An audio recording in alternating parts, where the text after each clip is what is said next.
dengerin aku ya. Halo, Assalamualaikum warahmatullahi wabarakatuh.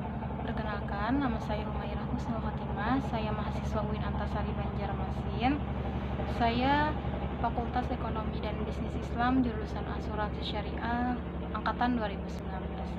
Di sini saya mau memenuhi tugas UTS saya, mata kuliah Komunikasi Bisnis. Jadi di sini saya akan membahas materi mengenai penulisan pesan positif dan negatif.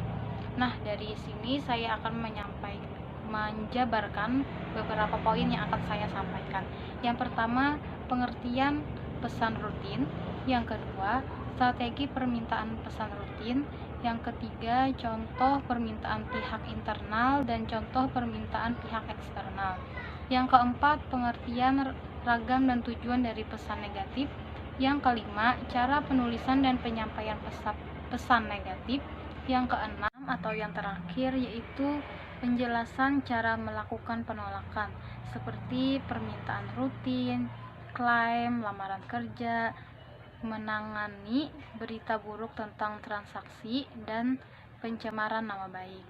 Jadi langsung saja dari poin pertama akan saya jelaskan. Pesan rutin yaitu penyampaian pesan yang berkaitan dengan kegiatan bisnis sehari-hari yang bersifat rutin, penting, dan segera.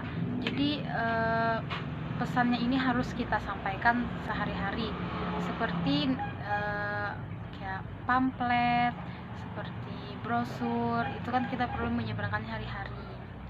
Jadi begitu. Strategi permintaan pesan rutin terbagi menjadi 3, yaitu nyatakan permintaan atau pesan. Yang kedua, jelaskan dan berikan alasan pada permintaan Anda atau isi. Yang ketiga, yaitu mintalah tindakan dilakukan spesifik atau penutup. Lalu dari poin pertama, yaitu nyatakan permintaan atau pesan atau pembukaan, terbagi menjadi 3. Yang pertama, tuliskan dengan nada yang sopan, tidak menuntut dan personal. Jadi bahasanya itu sopan dan kalau bisa resmi. Yang kedua, gunakan pendekatan langsung. Jadi agar yang mendapatkan pesan ini lebih menerima, lebih masuk gitu ya. Lalu yang ketiga, kemukakan permintaan secara spesifik. Nyatakan dengan jelas apa yang Anda inginkan. Jadi menurut saya nggak perlu bertele-tele, yang penting jelas apa yang kita inginkan gitu lah. Jadi yang penerima pesan juga mengerti dan memahami yang kita inginkan. Lalu yang kedua yaitu tadi jelaskan dan berikan alasan pada permintaan Anda.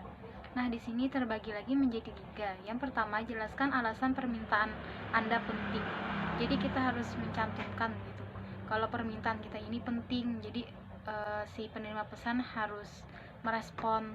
Lalu yang kedua, jelaskan setiap potensi manfaat merespon permintaan Anda. Yang ketiga, perincilah permintaan yang kompleks ke dalam daftar permintaan. Pesan rutin yang ketiga tadi yaitu mintalah tindakan dilakukan spesifik atau penutup. Terbagi lagi menjadi 3. Yang pertama, informasikan kontak yang dapat dihubungi untuk memenuhi permintaan Anda.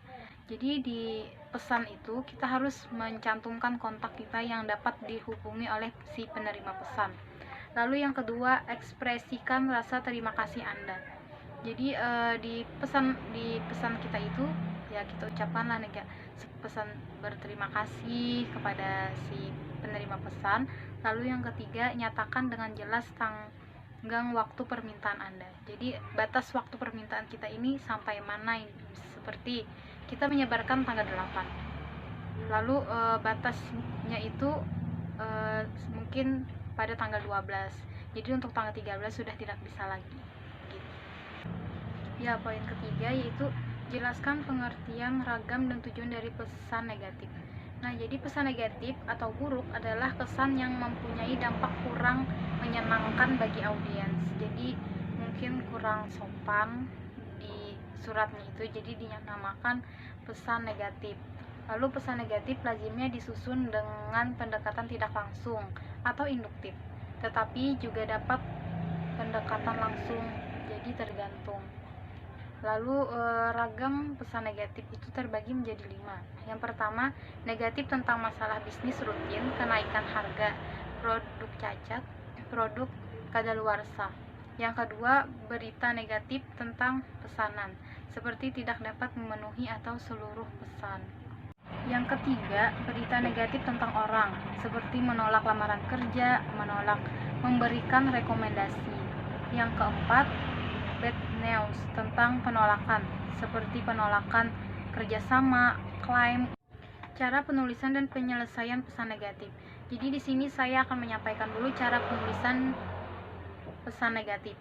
Jadi cara penulisan pesan negatif ini ada 3. Yang pertama, gunakan kata-kata yang sopan dan bahasa yang tidak biasa. Kenapa jadi harus menggunakan kata-kata yang sopan? Agar si penerima pesan ini dapat percaya kalau pesan kita ini benar, dan bahasa yang tidak biasa, agar si penerima pesan ini yakin dengan pesan kita. Lalu yang kedua, gunakan frase positif dan dalam pesan-pesan negatif. Jadi di pesan-pesan negatif kita itu kita gunakan frase positif. Yang ketiga, jelaskan kesalahan penerima dengan kalimat positif. Kenapa jadi dengan kalimat positif? Agar si penerima ini tidak lebih salah lagi. Jadi kita harus menjelaskannya dengan kalimat positif. Lalu di sini saya akan menyampaikan cara penyelesaian pesan negatif. Jadi di sini penyelesaian pesan negatif itu ada 3. Yang pertama, revisi pesan Anda untuk memastikan pesanannya jelas, lengkap, dan ringkas. Jadi kita perlu merevisi pesanan kita ini. Jadi apakah sudah jelas, apakah sudah lengkap dan ringkas. Lalu yang kedua, pilihlah desain dan tata letak yang bersih dan profesional. Jadi dengan tata letak ini juga mempengaruhi untuk ketertarikan si penerima pesan. Yang ketiga, yaitu pastikan pesan negatif disampaikan tepat waktu. Jadi kita harus menyampaikannya dengan waktu. Lanjut. Nah, jadi cara melakukan penolakan ini adalah poin terakhir yang akan saya bahas. Yang pertama yaitu menolak permintaan rutin. Menolak permintaan rutin ini ada beberapa bagian. Yang pertama, penolakan pesanan rutin harus berisi alasan yang logis. Jadi penolakan pesanan rutin ini kita harus memberikan alasan yang logis dan diungkapkan dengan bahasa yang halus dan sopan. Jadi untuk melakukan penolakan ini kita harus dengan alasan yang logis, menggunakan bahasa yang halus dan sopan agar tidak menyinggung pihak.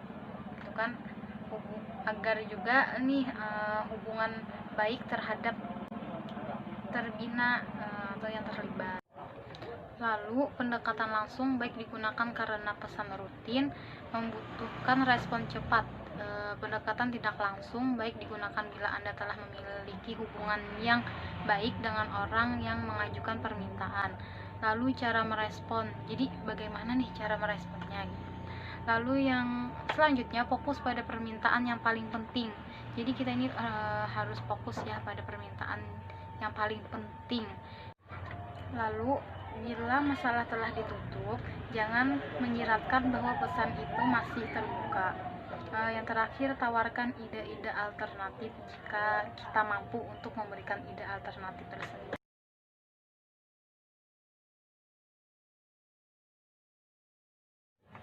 Ya, penolakan klaim atau surat keluhan. Hampir setiap pelanggan yang membuat klaim terlibat secara emosional, karena itu gunakan pendekatan tidak langsung. Ketika penolakan sebuah klaim ada beberapa poin. Poin pertama yaitu gunakan pendekatan tidak langsung.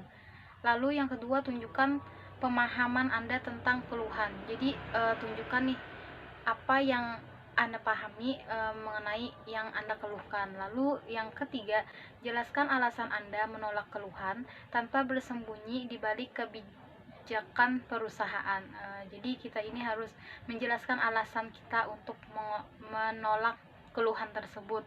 Jadi tidak perlu untuk bersembunyi di kebijakan perusahaan tersebut. Jadi lanjut ke poin selanjutnya, berikan catatan transaksi yang akurat dan faktual. Jadi berikan catatan yang Anda miliki.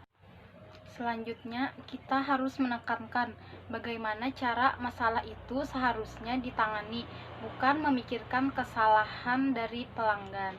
Lanjut poin terakhir, yaitu akhiri penutupan yang positif, bersahabat dan membantu. Jadi kita itu memberikan penutupan itu dengan kata-kata yang positif, jangan menggunakan yang negatif. Lalu bersahabat, jadi tidak menjadikan pecah belah atau permusuhan. Lalu dan membantu, jadi untuk kita tidak perlu untuk merusak. Jadi kita walaupun kita mengklaim, tapi kita tetap untuk membantu. Ya, kita masuk ke lamaran kerja. Jadi menolak lamaran kerja itu ada beberapa poin. Yang poin pertama, buka dengan pendekatan langsung. Jadi tadi yang sebelumnya penolakan klaim itu kita melakukan dengan penolakan tidak langsung. Kalau menolak lamaran kerja ini kita buka dengan pendekatan langsung, jadi berbeda. Lalu poin kedua, nyatakan dengan jelas alasan pelamar tersebut tidak terpilih. Jadi kita harus memberikan alasan kenapa si pelamar pekerja ini tidak terpilih atau tidak diterima di perusahaan atau dimanapun itu. Mungkin dari skillnya atau mungkin dari yang lainnya. Lalu poin yang ketiga atau yang terakhir, yaitu tutup dengan menyarankan alternatif. Misalkan nih, membuka lowongan lain di perusahaan Anda, itu salah satu. Pencemaran nama baik. Jadi pencemaran nama baik adalah sebuah pernyataan yang dapat merusak karakter atau reputasi seseorang. Jadi sangat berpengaruh buruk untuk orang yang kita cemar namanya gitu ya. Seperti misalkan pernyataan salah tidak dapat dibuktikan. Yang kedua, bahasa yang digunakan melukai perasaan. Mungkin itu bisa dikatakan pencemaran nama baik. Lalu yang ketiga, pernyataan telah dipublikasikan. Nah, pernyataan yang sudah dipublikasikan ini otomatis banyak halayak yang melihat, menonton, dan mendengarkan ucapan Anda, lalu membuat si orang yang kita sampaikan ini tersinggung atau tidak terima dengan perkataan kita, maka dia merasa itu adalah pencemaran nama baik dan di sini kita sangat bersalah. Nah, untuk menghindari dituduh melakukan pencemaran nama baik harus bisa membuktikannya. Jadi supaya kita ini tidak dituduh untuk mencemarkan nama baik seseorang, kita harus bisa membuktikannya gitu kan. Yang pertama, jangan pernah menggunakan bahasa yang kasar. Jadi untuk menyampaikan sesuatu gunakanlah bahasa yang sopan, yang halus. Lalu yang kedua, tetap mengacu pada fakta. Jangan menyampaikan mungkin gosip atau yang lainnya. Jadi kita harus menyampaikan yang benarnya saja. Lalu yang ketiga, jangan menulis dalam keadaan marah. Karena seseorang jika marah atau sedang emosi, pikirannya sedang kacau. Jadi tidak bisa memikirkan yang mana yang benar, yang mana yang salah. Lalu yang keempat, minta saran dari sisi hukum tentang pesan yang dipertanyakan. Lalu yang kelima, berkomunikasi secara jujur. Baik, mungkin ini adalah pembahasan terakhir saya, yaitu menangani berita buruk tentang transaksi-transaksi. Nah, di sini ada beberapa poin. Poin pertama, berita buruk tentang transaksi selalu tidak disambut baik dan biasanya tidak diharapkan. Pasti kalau pesan buruk itu tidak ada yang mengharapkan sebuah pesan buruk. Pasti semua orang mengharapkan pesan baik. Lalu poin kedua, yaitu yang tidak diharapkan pelanggan. Yang tidak diharapkan pelanggan itu seperti tidak dipenuhi pesanan baik sebagian atau seluruhnya. Misal si pelanggan memesan 10 barang, lalu yang datang cuma 8 barang. Itu pasti sangat mengecewakan, ataupun semuanya tidak datang gitu kan. Lalu yang kedua, terlambatnya pengiriman barang pesanan. Poin yang ketiga, yaitu pendekatan yang digunakan tergantung pada harapan pelanggan. Lalu poin yang keempat, yaitu cara merespon. Cara merespon ini ada terbagi beberapa. Yang pertama, jelaskan apa yang terjadi dan mengapa itu terjadi. Jadi kita ini meresponnya itu tanyakan nih, apa sih yang terjadi dan mengapa hal ini bisa terjadi. Lalu yang kedua, jelaskan cara Anda mengatasi situasi tersebut. Jadi kita ini harus mencari cara gitu kan, bagaimana nih cara mengatasi permasalahan yang sedang terjadi. Lalu yang ketiga, perbaiki hubungan bisnis dengan menawarkan jaminan ke depan yang lebih baik.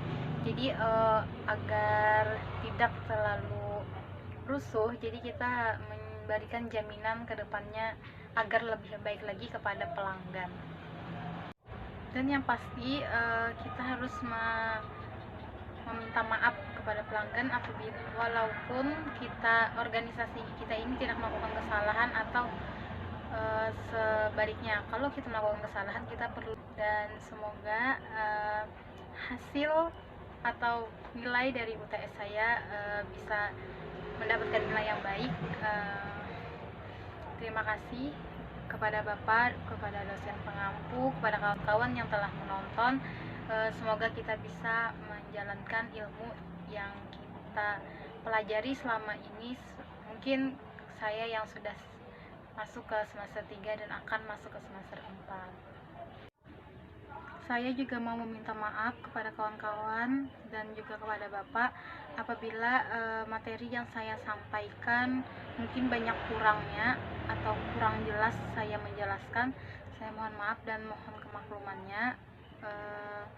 Semoga ilmu atau materi yang saya sampaikan ini sangat bermanfaat untuk kita semua. Saya ucapkan juga mohon maaf apabila ada salah-salah kata. Assalamualaikum warahmatullahi wabarakatuh. Baik, langsung saja ke pemateri kedua, yaitu membahas mengenai